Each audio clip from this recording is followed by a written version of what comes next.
दोस्तों, अधिकतर लोग यही जानते हैं कि महाशिवरात्रि भगवान शिव और माता पार्वती के विवाह के उपलक्ष्य में मनाई जाती है। लेकिन कुछ विद्वानों का मानना है कि शिवरात्रि के दिन ही भगवान शिव ने कालकूट नामक विष पिया था, जो सागर मंथन के समय समुद्र से निकला था। परंतु शिव पुराण में एक शिकारी से जुड़ी कथा का भी वर्णन किया गया है। आज की इस वीडियो में हम आपको शिव पुराण में वर्णित महाशिवरात्रि की कथा बताने जा रहे हैं और शिव जी के सभी शिव पुराण की कोटि रुद्र संहिता में वर्णित कथा के अनुसार पौराणिक काल में एक वन में एक भील रहता था, जिसका नाम गुरुद्रु था। उसका परिवार बड़ा था। वह बलवान और क्रूर स्वभाव का था तथा क्रूर कर्म किया करता था। वह प्रतिदिन वन में जाकर हिरण और अन्य जानवरों का शिकार करता था और वहीं रहकर नाना प्रकार की चोरियां भी किया करता था। उसने बचपन से ही कभी कोई शुभ कर्म नहीं किया था। इस प्रकार वन में रहते हुए उस दुरात्मा भील का बहुत समय बीत गया। एक दिन बहुत ही सुंदर और शुभ फलदायी शिवरात्रि आई, किंतु वह दुरात्मा घने जंगल में निवास करता था, इसलिए इस व्रत के बारे में वह कुछ भी नहीं जानता था।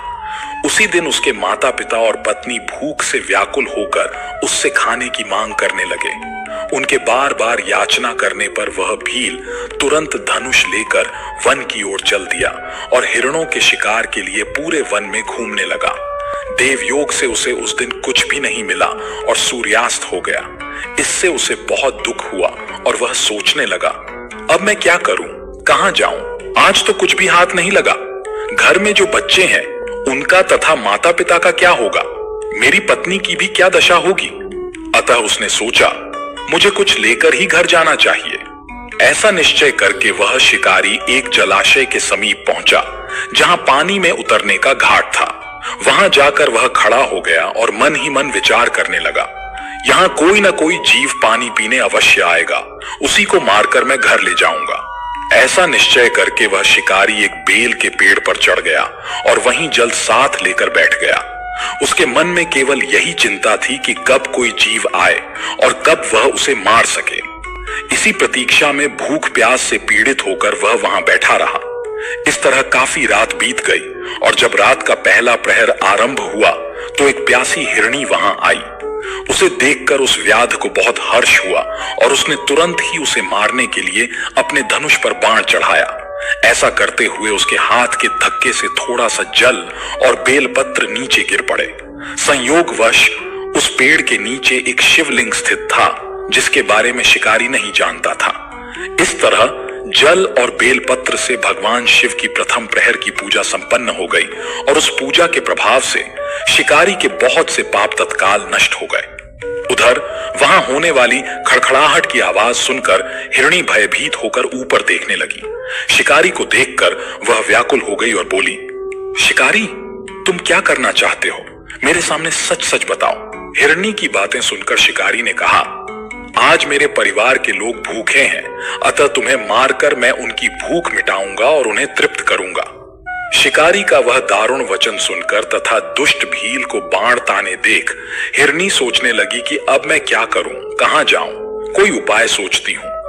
ऐसा विचार कर उसने इस प्रकार कहा। हिरणी बोली, शिकारी, मेरे मांस से तुमको सुख होगा। इस अनर्थकारी शरीर के लिए इससे अधिक महान पुण्य का कार्य और क्या हो सकता है?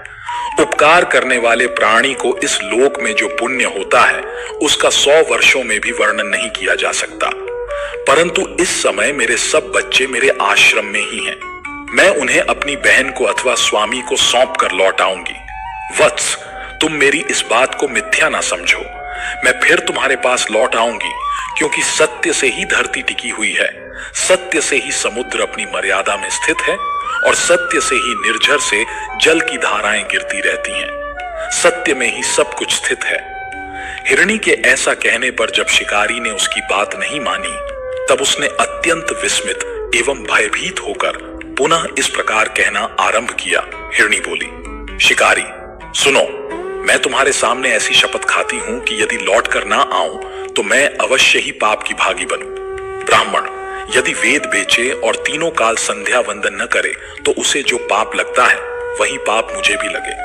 पति की आज्ञा का उल्लंघन करके स्वेच्छा से कार्य करने वाली स्त्रियों को जो पाप प्राप्त होता है, किए हुए उपकार को न मानने वाले, भगवान शंकर से विमुख रहने वाले तथा विश्वासघात और छल करने वाले लोगों को जो पाप लगता है, उसी पाप से मैं भी लिप्त हो जाऊं यदि लौट कर न आऊं। इस तरह अनेक शपथ खाकर जब हिरणी चुपचाप खड़ी हो गई, तब उस शिकारी ने उस पर विश्वास करके कहा, अच्छा, अब तुम अपने घर जाओ। जब वह हिरणी बड़े हर्ष के साथ पानी पीकर अपने आश्रम मंडल में गई, इतने में ही रात का पहला प्रहर शिकारी के जागते जागते ही बीत गया। तब उस हिरणी की बहन दूसरी हिरणी, जिसका पहली ने स्मरण किया था, उसी की राह देखती हुई जल पीने के लिए वहां आ गई। उसे देखकर भील ने स्वयं बाण को तरकश से खींचा। ऐसा करते समय पुनः पहले की भांति भगवान शिव के ऊपर जल और बेल पत्र गिरे और उसके द्वारा महात्मा शंभू की दूसरे प्रहर की पूजा संपन्न हो गई। यद्यपि वह पूजा प्रसंगवश ही हुई थी, तो भी शिकारी के लिए सुखदायिनी हो गई। हिरणी ने उसे बाण खींचते देख पूछा, शिकारी, यह क्या करते हो? शिकारी ने पूर्ववत उत्तर दिया, मैं तुम्हारा वध करूंगा। हिरणी बोली, शिकारी, मेरी बात सुनो, मैं धन्य हूं, मेरा देह धारण सफल हो गया, क्योंकि इस अनित्य शरीर के द्वारा उपकार होगा, परंतु मेरे छोटे छोटे बच्चे घर में हैं। अतः मैं एक बार जाकर उन्हें अपने स्वामी को सौंप दूं, फिर तुम्हारे पास लौट आऊंगी। हिरणी की बात सुनकर शिकारी बोला, मुझे तुम्हारी बात पर विश्वास नहीं है, मैं तुम्हें मारूंगा, इसमें संशय नहीं है। शिकारी की बातें सुनकर हिरणी भगवान विष्णु की शपथ खाती हुई बोली, शिकारी, जो कुछ मैं कहती हूं उसे सुनो। यदि मैं लौटकर न आऊं तो अपना सारा पुण्य हार जाऊं, क्योंकि जो वचन देकर उससे पलट जाता है वह अपने पुण्य को खो देता है।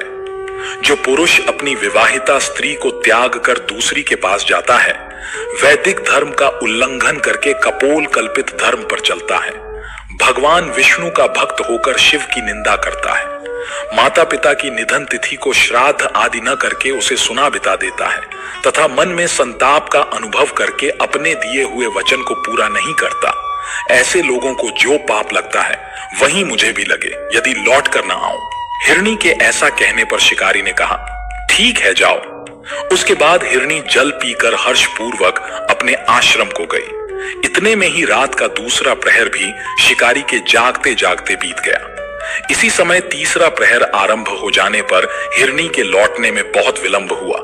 चिंतित होकर शिकारी उसकी खोज करने लगा। इतने में ही उसने जल के मार्ग में एक हिरण को देखा। वह बड़ा हष्ट पुष्ट था।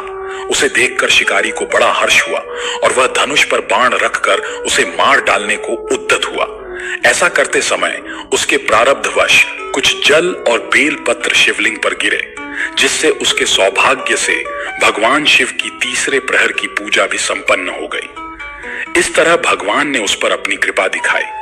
पत्तों के गिरने की आवाज सुनकर उस हिरण ने व्याध की ओर देखा और पूछा, क्या करते हो? शिकारी ने उत्तर दिया, मैं अपने कुटुंब को भोजन देने के लिए तुम्हारा वध करूंगा। शिकारी की बात सुनकर हिरण के मन में बड़ा हर्ष हुआ और तुरंत ही वह बोला, मैं धन्य हूं, मेरा हष्ट पुष्ट शरीर होना सफल हो गया, क्योंकि मेरे शरीर से आप लोगों की तृप्ति होगी। जिसका शरीर परोपकार के काम में नहीं आता, उसका सब कुछ व्यर्थ चला जाता है। जो सामर्थ्य रहते हुए भी किसी का उपकार नहीं करता, उसकी वह सामर्थ्य व्यर्थ चली जाती है तथा वह परलोक में नरकगामी होता है। परंतु एक बार मुझे जाने दो, मैं अपने बालकों को उनकी माता के हाथ में सौंपकर और उन सबको धीरज बंधाकर यहां लौट आऊंगा। उसके ऐसा करने पर शिकारी मन ही मन बड़ा विस्मित हुआ। उसका हृदय कुछ शुद्ध हो गया था और उसके सारे पाप नष्ट हो चुके थे।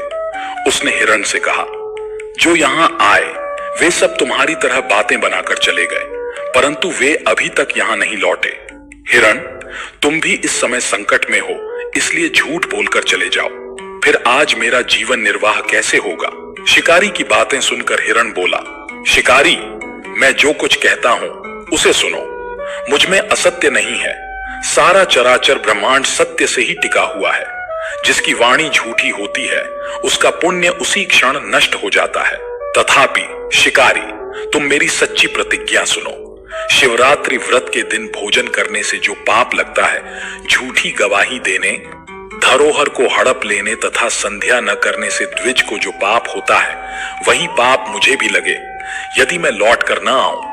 जिसके मुख से कभी शिव का नाम नहीं निकलता, जो सामर्थ्य रहते हुए भी दूसरों का उपकार नहीं करता है, पर्व के दिन श्रीफल तोड़ता है, अक्ष भक्षण करता है तथा शिव की पूजा किए बिना और भस्म लगाए बिना भोजन कर लेता है, उन सब का पाप मुझे लगे यदि मैं लौट कर ना आऊं।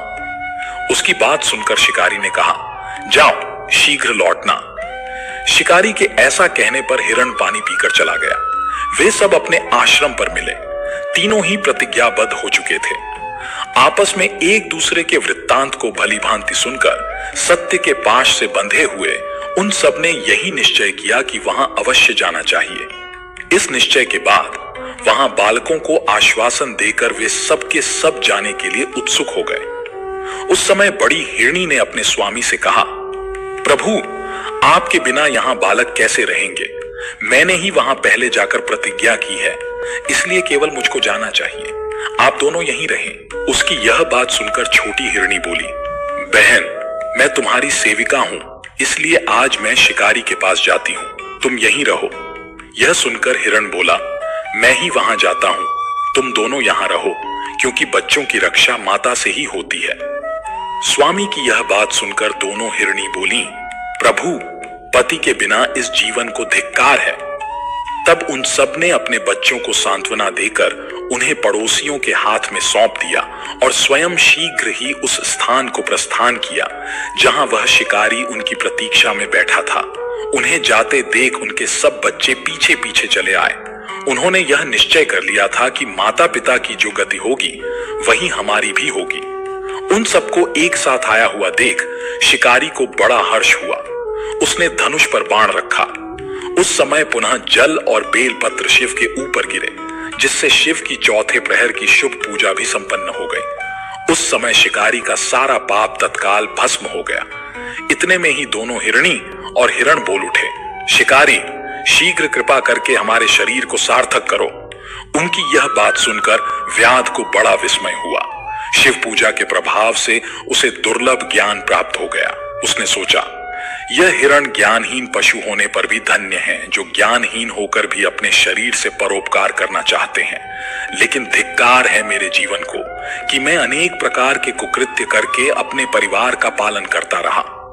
अब उसने अपने बाण रोक लिए तथा मृगों से कहा, तुम सब धन्य हो, लौट जाओ। शिकारी ने उन्हें वापस जाने दिया। उसके ऐसा करने पर भगवान शंकर ने प्रसन्न होकर तत्काल उसे अपने दिव्य स्वरूप का दर्शन करवाया तथा उसे सुख समृद्धि का वरदान देकर गुह नाम प्रदान किया। महादेव त्रिदेव में से एक हैं।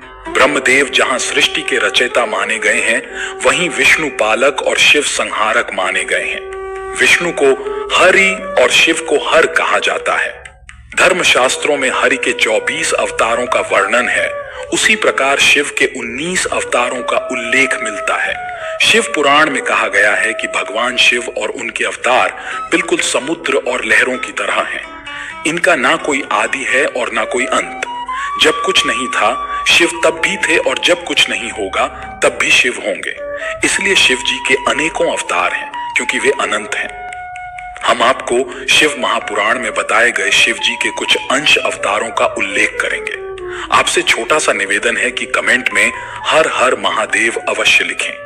नंबर 1, वीरभद्र अवतार। वीरभद्र को भगवान शिव का गण माना जाता है। यह अवतार उनकी जटा से उत्पन्न हुआ था।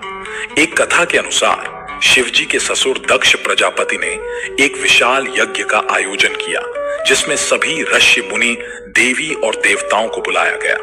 परंतु इस यज्ञ में दक्ष ने शिव और सती को आमंत्रित नहीं किया।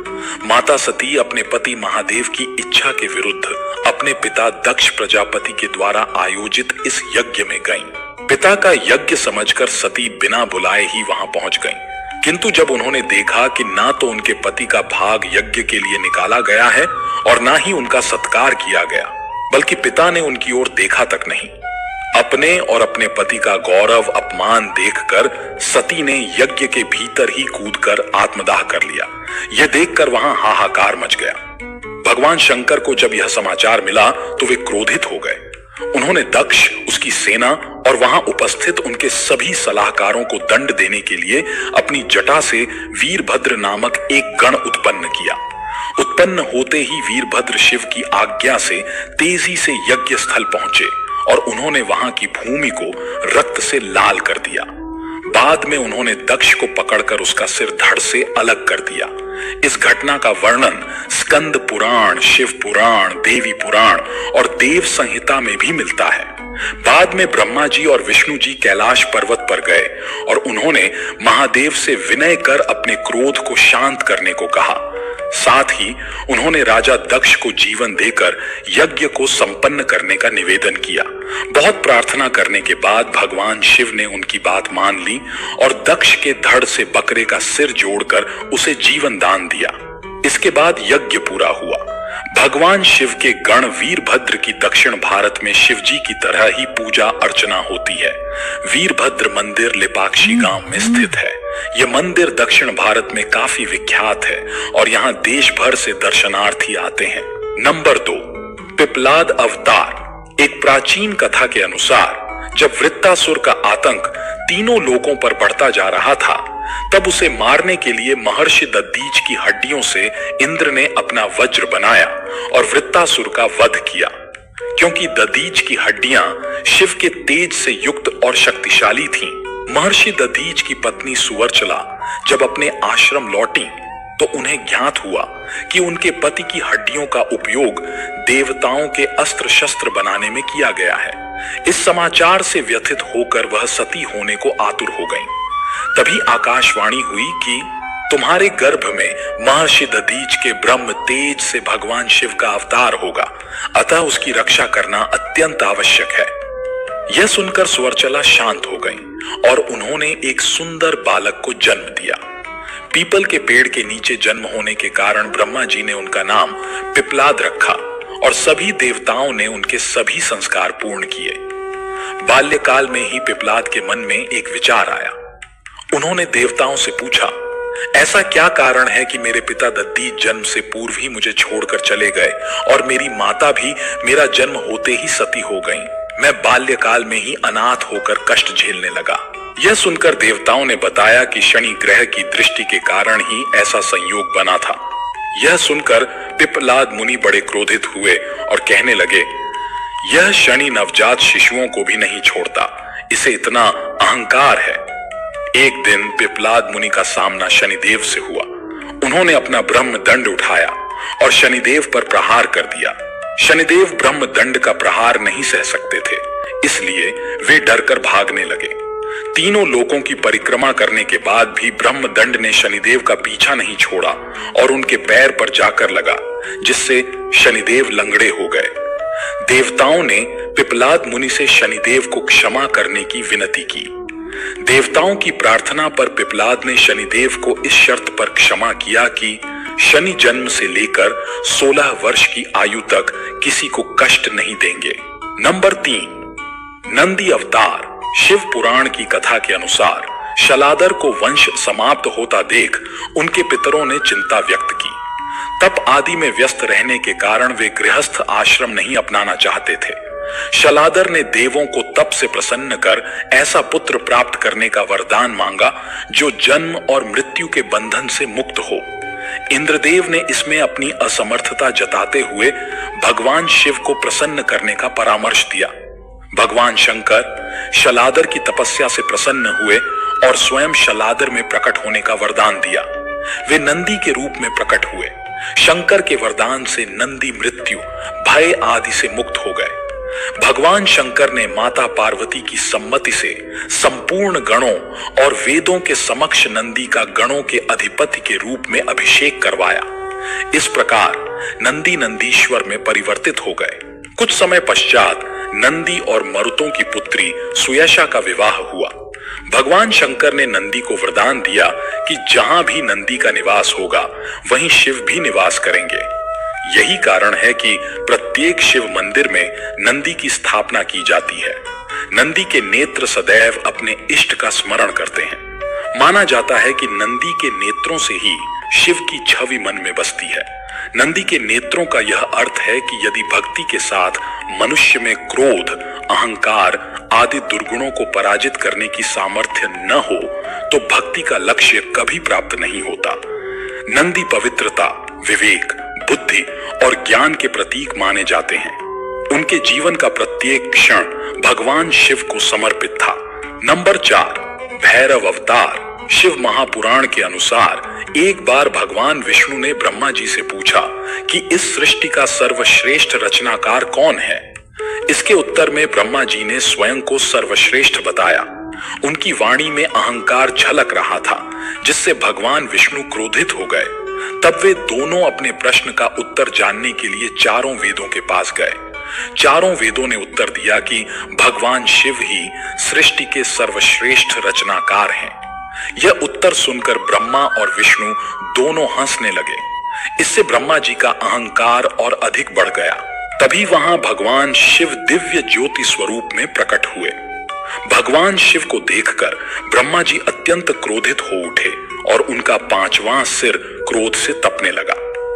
तब भगवान शिव काल स्वरूप में प्रकट हुए, जिन्हें काल भैरव के नाम से जाना जाता है।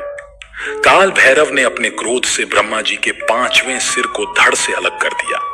ब्रह्म हत्या के पाप से मुक्ति के लिए भगवान शिव ने भैरव को सभी तीर्थों के दर्शन करने का आदेश दिया।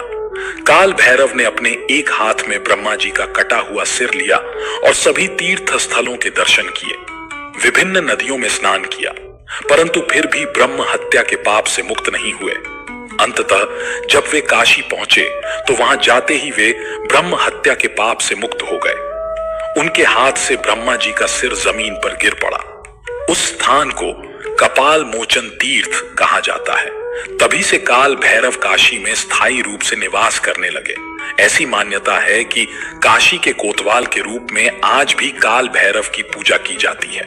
नंबर 5, अश्वत्थामा।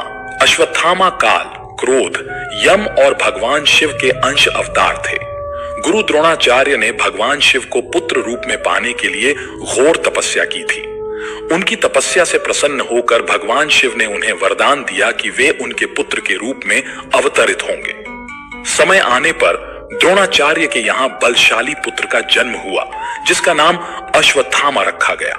महाभारत में अश्वत्थामा ही एकमात्र ऐसे योद्धा थे जो कौरवों की ओर से युद्ध को निर्णायक रूप से जीत सकते थे, लेकिन उन्हें युद्ध के अंतिम चरण में सेनापति बनाया गया।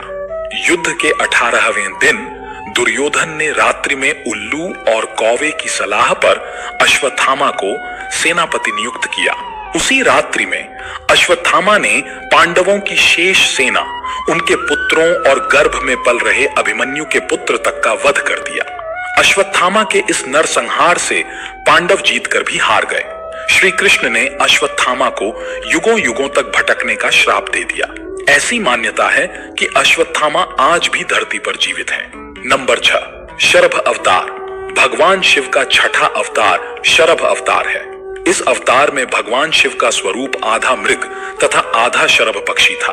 शरभ पक्षी पुराणों में वर्णित 8 पैरों वाला शक्तिशाली जीव था, जो सिंह से भी अधिक बलशाली था। लिंग पुराण में शिव के शरभ अवतार का वर्णन मिलता है। कथा के अनुसार हिरण्यकश्यप का वध करने के लिए भगवान विष्णु ने नरसिंह अवतार लिया था। हिरण्यकश्यप के वध के पश्चात भी जब भगवान नरसिंह का क्रोध शांत नहीं हुआ तो देवता भगवान शिव के पास पहुंचे। तब भगवान शिव ने शरभ अवतार धारण कर नरसिंह के पास जाकर उनकी स्तुति की। इसके पश्चात ही भगवान नरसिंह की क्रोधाग्नि शांत हुई। नंबर 7, गृहपतिस अवतार। नर्मदा के तट पर स्थित धर्मपुर नगर में विश्वान नामक मुनि तथा उनकी पत्नी शुचिस्मति रहते थे। शुचिस्मति ने बहुत वर्षों तक निःसंतान रहने के बाद अपने पति से शिव के समान पुत्र प्राप्ति की इच्छा जताई। मुनि विश्रवान ने काशी जाकर भगवान शिव के वीरेश लिंग की आराधना की। एक दिन मुनि को वीरेश लिंग के मध्य एक बालक दिखाई दिया। मुनि ने बाल रूपधारी शिव की पूजा की। उनकी पूजा से प्रसन्न होकर भगवान शिव ने शुचिस्मति के गर्भ से जन्म लेने का वरदान दिया। कालांतर में शुचिस्मति गर्भवती हुई और भगवान शिव शुचिस्मति के गर्भ से पुत्र रूप में प्रकट हुए। गृहपति शब्द गृह से बना है। जिसका अर्थ है घर और पति का अर्थ है स्वामी। गृहपति भगवान शिव को दिव्य गृहस्थ के रूप में संदर्भित करता है। यह अवतार शिव को एक ऐसी भूमिका में चित्रित करता है जो सृजन, भरण पोषण और पारिवारिक जीवन की जटिल गतिशीलता के साथ उनके संबंधों को उजागर करता है। अपने अन्य उग्र और तपस्वी रूपों के विपरीत यह रूप उन्हें एक देखभाल करने वाले पिता और समाज के एक जिम्मेदार सदस्य के रूप में प्रस्तुत करता है। गृह प्रवेश और भगवान कार्तिकेय के साथ उनके दिव्य निवास कैलाश पर्वत पर दर्शाए गए हैं। यह चित्रण पारिवारिक और घरेलू जीवन के महत्व को प्रतीकात्मक रूप से प्रस्तुत करता है। गृहपति अपने कर्तव्यों और जिम्मेदारियों के बीच सामंजस्यपूर्ण संतुलन बनाए रखते हैं। नंबर 8, ऋषि दुर्वासा अवतार।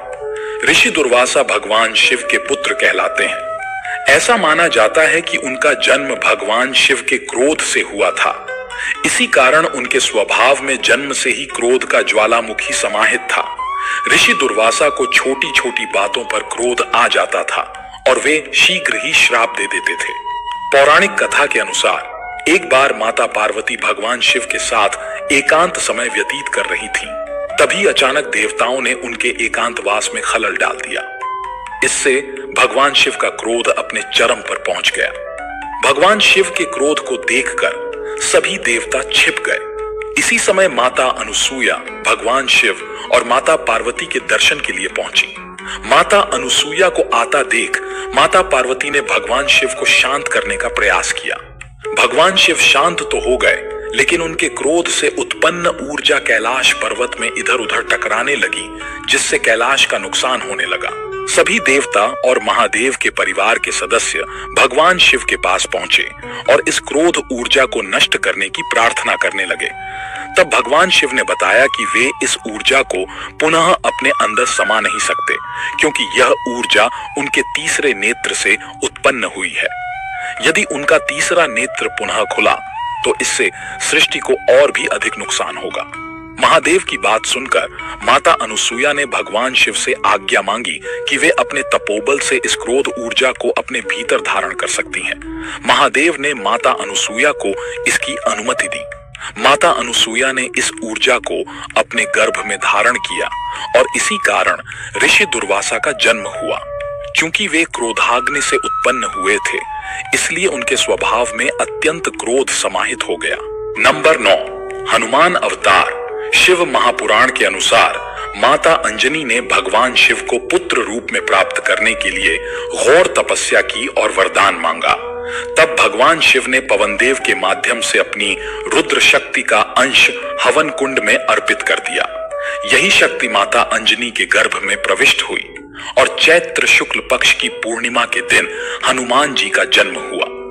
भगवान शिव जानते थे कि एक समय आएगा जब भगवान राम को पृथ्वी पर धर्म की रक्षा के लिए उनकी आवश्यकता होगी। शिव यह भी जानते थे कि कलयुग में न तो वे स्वयं प्रकट होंगे और न ही श्री राम, तब कोई अन्य अवतार भी धरती पर नहीं होगा। इसलिए शिव ने अपने एक शक्तिशाली रूप को जन्म दिया जो कलयुग में भी अजर अमर रहेगा। नंबर 10, वृषभ अवतार। समुद्र मंथन में हारने के बाद असुर जब पाताल की ओर भागने लगे तो भगवान विष्णु भी उनके पीछे गए और उन्होंने सभी असुरों का संहार किया। जब विष्णु जी वापस जाने लगे तो उन्होंने देखा कि 5 सुंदर स्त्रियां उनकी तपस्या कर रही हैं। ये पांचों माता लक्ष्मी की बहनें थीं, जो उनके सौभाग्य से ईर्ष्या करती थीं। भगवान विष्णु ने उनसे वरदान मांगने के लिए कहा। तब उन्होंने कहा कि वे देवी लक्ष्मी और बैकुंठ का त्याग करें, स्वयं को भी न पहचानें और सदा पाताल में उनके साथ निवास करें। भगवान विष्णु ने तथास्तु कह दिया, जिससे वे स्वयं को भी भूल गए। पाताल में रहते हुए उन स्त्रियों से भगवान विष्णु के कई पुत्र उत्पन्न हुए। इन पुत्रों ने पाताल से स्वर्ग तक उत्पात मचाना शुरू कर दिया। इससे दुखी होकर सभी देवता भगवान शिव के पास गए। भगवान शिव ने भगवान विष्णु को पाताल से वापस लाने और उनके पुत्रों को समाप्त करने के लिए एक विशाल नीले रंग के वृषभ बैल का रूप लिया और पाताल में जाकर असुरों का संहार किया। भगवान विष्णु के पुत्रों को मृत्यु के घाट उतारते देख उन स्त्रियों ने विष्णु जी को यह सूचना दी। तब विष्णु जी ने वृषभ रूपी भगवान शिव से युद्ध किया।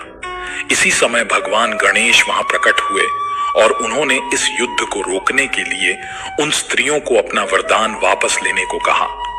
जब उन्होंने अपना वरदान वापस ले लिया तब भगवान विष्णु को सब कुछ स्मरण हो गया। नंबर 11, यति अवतार। धार्मिक शास्त्रों के अनुसार भगवान शिव ने अतिथि के महत्व को समझाने के लिए यति अवतार लिया था। कहा जाता है कि एक बार भगवान शिव अर्बुदाचल पर्वत के समीप रहने वाले शिव भक्त आहू और आहुका के घर अतिथि रूप में पहुंचे। आहू के घर में पर्याप्त स्थान न होने के कारण उन्होंने अतिथि को अंदर सुला दिया और स्वयं घर के बाहर रात बिताने का निर्णय लिया। रात में वन्य जीवों ने आहू पर हमला कर दिया जिससे उनकी मृत्यु हो गई। आहू का इस घटना से अत्यंत आहत हुई और अपने पति की चिता में सती होने के लिए मुखाग्नि में बैठ गई। तभी यति अवतार भगवान शिव ने प्रकट होकर दर्शन दिए और वरदान दिया कि वे अगले जन्म में भी पति पत्नी के रूप में जन्म लेंगे। नंबर 12, कृष्ण दर्शन अवतार। एक समय की बात है, महाराज नभ श्राद्ध देव मनु के पुत्र थे। वे बड़े विद्वान और जितेंद्रिय थे। इन्हीं महाराज नभ को सनातन ब्रह्म तत्व का ज्ञान देने के लिए भगवान शिव ने कृष्ण दर्शन अवतार लिया। शिव पुराण में वर्णित कथा के अनुसार नभ जब विद्या अध्ययन करते हुए गुरुकुल में निवास कर रहे थे तब उनके भाइयों ने उन्हें निसंतान ब्रह्मचारी मानकर पैतृक संपत्ति में भाग नहीं दिया और समस्त संपत्ति आपस में बांट ली। वे अपना अपना भाग लेकर उत्तम रीति से राज्य करने लगे। गुरुकुल में वेदों का अध्ययन समाप्त कर जब नभ वापस लौटे तो उन्होंने अपने भाइयों से अपना हिस्सा मांगा। भाइयों ने कहा, बंटवारे के समय हम तुम्हारा हिस्सा लगाना भूल गए थे, अतः तुम पिताजी को ही अपने हिस्से में ले लो। नभ ने भाइयों द्वारा कही गई बात पिता से कही। श्राद्ध देव मनु ने कहा, बेटा, भाइयों ने तुम्हें ठगने के लिए यह बात कही है।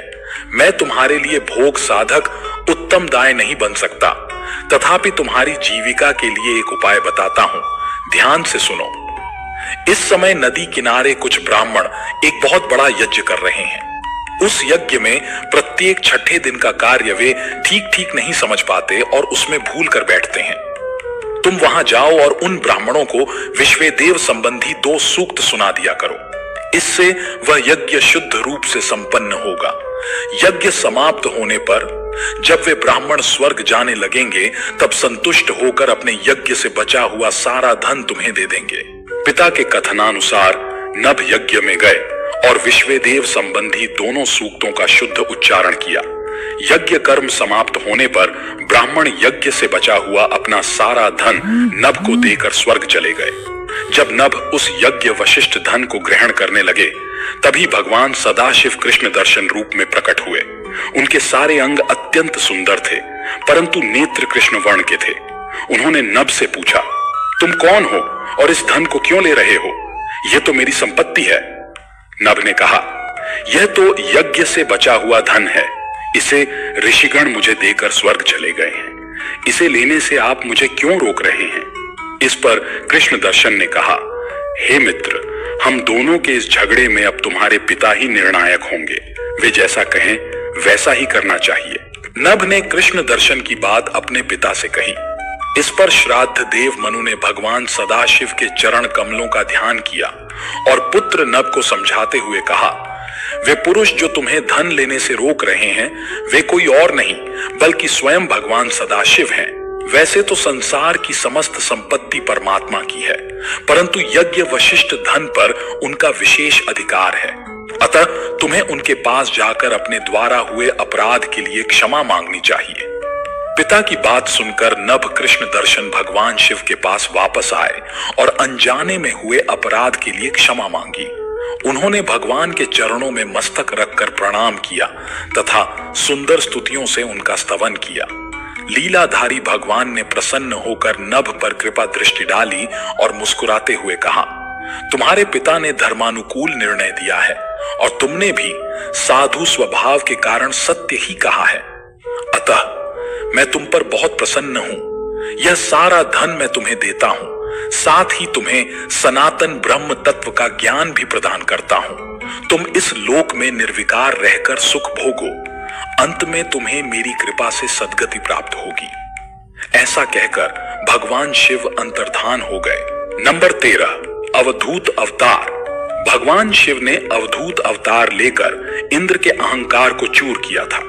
एक समय बृहस्पति और अन्य देवताओं को साथ लेकर इंद्र शिव जी के दर्शन के लिए कैलाश पर्वत पर गए। इंद्र की परीक्षा लेने के लिए शिव जी ने अवधूत रूप धारण कर उनका मार्ग रोक लिया।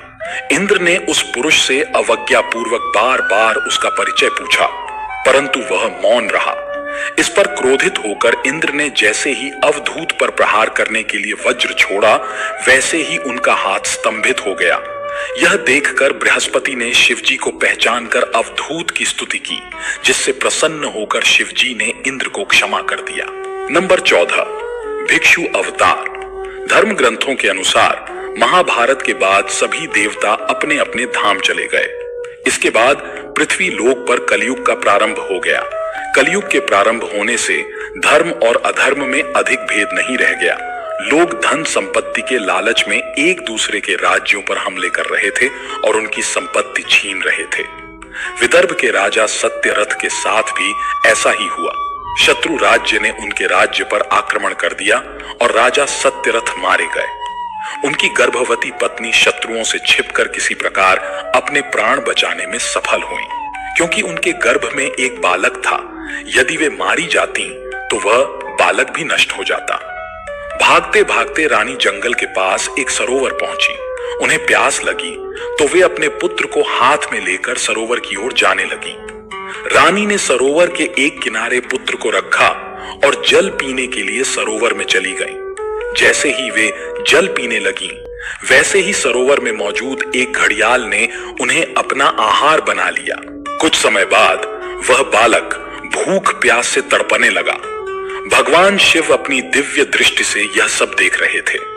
जब उन्होंने उस बालक की पीड़ा देखी तो वे उससे सहन नहीं कर सके और उसकी सहायता करने का निर्णय किया। महादेव की प्रेरणा से एक भिखारिन वहां पहुंची। तब भगवान शिव ने एक भिक्षुक का रूप धारण किया और उस भिखारिन को बालक का परिचय दिया। उन्होंने बताया कि यह बालक विदर्भ नरेश सत्यरथ का पुत्र है और इसके पालन पोषण का निर्देश दिया। भिखारिन ने बालक का पालन पोषण करने का वचन दिया। भिखारिन को कर्तव्य निर्वाह करते देख भगवान शिव अपने असली रूप में प्रकट हुए और उसे अपने वास्तविक स्वरूप के दर्शन दिए। भिखारिन ने शिवजी के आदेशानुसार उस बालक का पालन पोषण किया। बड़ा होकर वह बालक भगवान शिव की कृपा से अपने शत्रुओं को हराकर पुनः अपना राज्य प्राप्त करने में सफल हुआ। नंबर 15, सुरेश्वर अवतार। एक कथा अनुसार व्याघ्रपाद नामक एक महान ऋषि थे। उनके 2 पुत्र थे। एक का नाम उपमन्यु था और दूसरे का नाम धम्य। एक बार वे दोनों खेलते खेलते एक आश्रम में जा पहुंचे। वहां उन्होंने देखा कि एक गाय अपने बछड़े को दूध पिला रही थी। अपने घर जाकर उपमन्यु ने अपनी माता से दूध भात खिलाने की इच्छा व्यक्त की। माता ने यह सुनकर पानी में आटा मिलाकर लाकर दे दिया। यह देखकर उपमन्यु ने अपनी माता से कहा, माता, यह दूध नहीं है। इस पर माता बोली, हे पुत्र, हमारे घर में केवल पेट भरने जितना ही अनाज उपलब्ध है। हमारी गाय जंगल के फल फूल खाती है। हम अपनी गाय को अनाज खिला सकें इतना धन हमारे पास नहीं है। हमारी स्थिति अब केवल शिवजी ही संभाल सकते हैं। माता की सारी बातें सुनकर उपमन्यु ने महादेव की तपस्या करने का निर्णय लिया। तपस्या करने हेतु वह हिमालय की ओर चला गया और कई वर्षों तक केवल बाएं पैर के अंगूठे के अग्रभाग के बल पर खड़े रहकर भगवान शिव जी की कठोर तपस्या की। महादेव उसकी तपस्या से प्रसन्न थे, परंतु उन्होंने उपमन्यु की परीक्षा लेने का निर्णय किया। भगवान शिव ने इंद्रदेव सुरेश्वर का रूप धारण कर उपमन्यु के पास जाकर कहा, वत्स, तुम महादेव की तपस्या कर रहे हो, मेरी शरण में आ जाओ, मैं तुम्हें इच्छा अनुसार वरदान दूंगा। इंद्रदेव भगवान शिव की विभिन्न प्रकार से निंदा करने लगे। यह सुनकर उपमन्यु से रहा नहीं गया और उसने कहा, मैं भगवान शिव जी का आराधक हूं और उनकी इस प्रकार की निंदा नहीं सुन सकता। उनकी निंदा सुनकर मेरा यह जन्म दूषित हो गया है।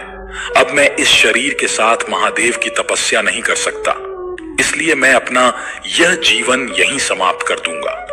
इतना कहकर उपमन्यु अपने प्राण त्यागने के लिए आगे बढ़ा। उसी समय भगवान शिव अपने वास्तविक रूप में प्रकट हुए और उपमन्यु को अपने प्राण न त्यागने का आदेश दिया। उन्होंने उपमन्यु को क्षीर सागर के समान एक अनश्वर सागर प्रदान किया एवं अपने परम भक्त का स्थान दिया। नंबर 16, किरात अवतार।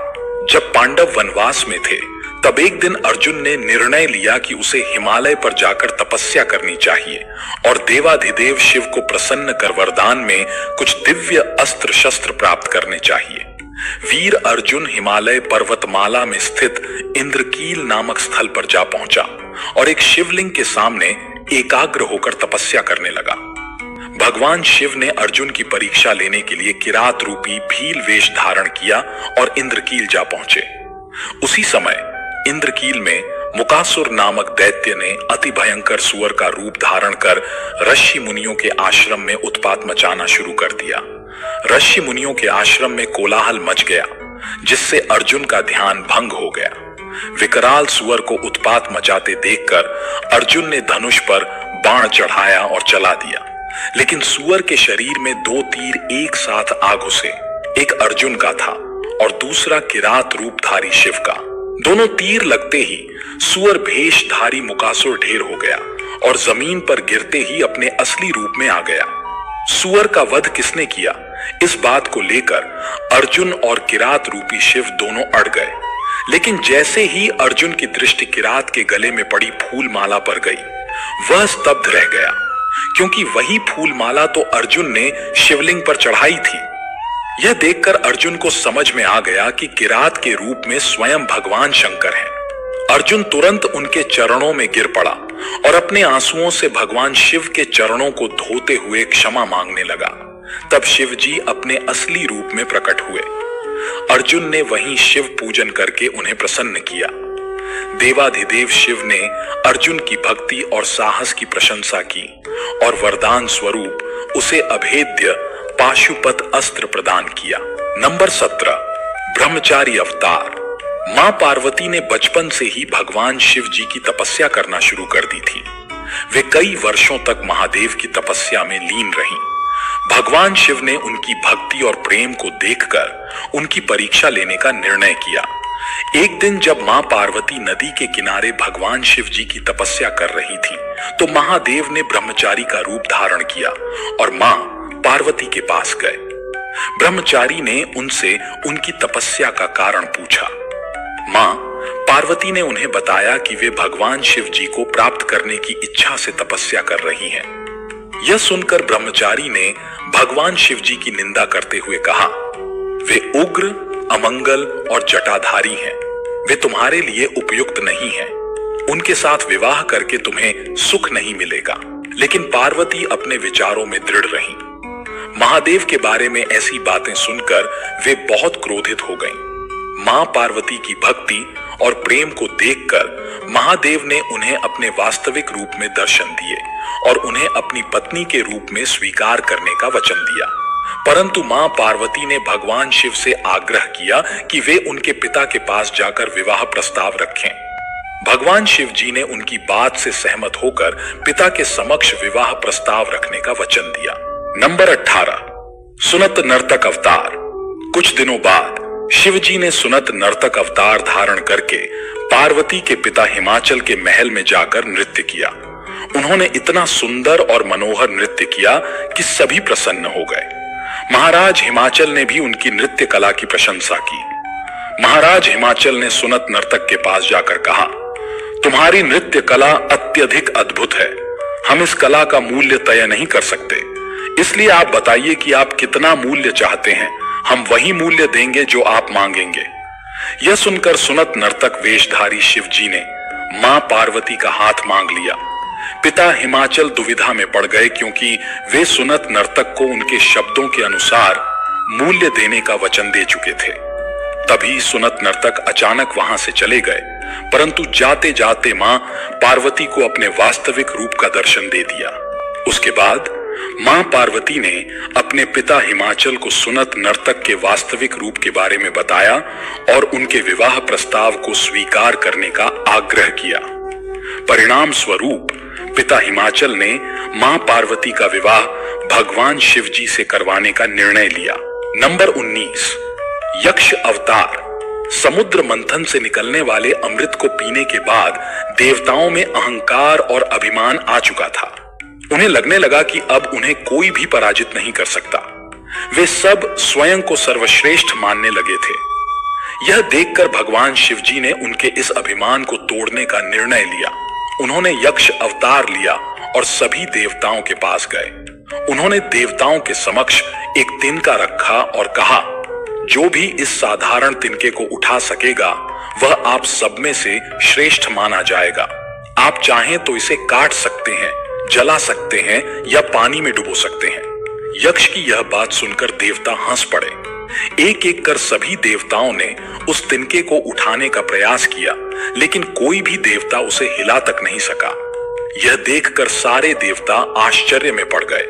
तभी आकाशवाणी हुई, यह यक्ष और कोई नहीं बल्कि स्वयं महादेव हैं। तब देवताओं को एहसास हुआ कि महादेव ही थे जिन्होंने समुद्र मंथन में विष का सेवन कर देवता और असुर दोनों को बचाया था। सभी देवताओं ने भगवान शंकर की स्तुति की और अपने अपराध के लिए क्षमा मांगी। मुझे सुनने के लिए धन्यवाद दोस्तों। मिलते हैं अगली वीडियो में एक नई सीख के साथ। खुश रहिए, अपना ख्याल रखिए।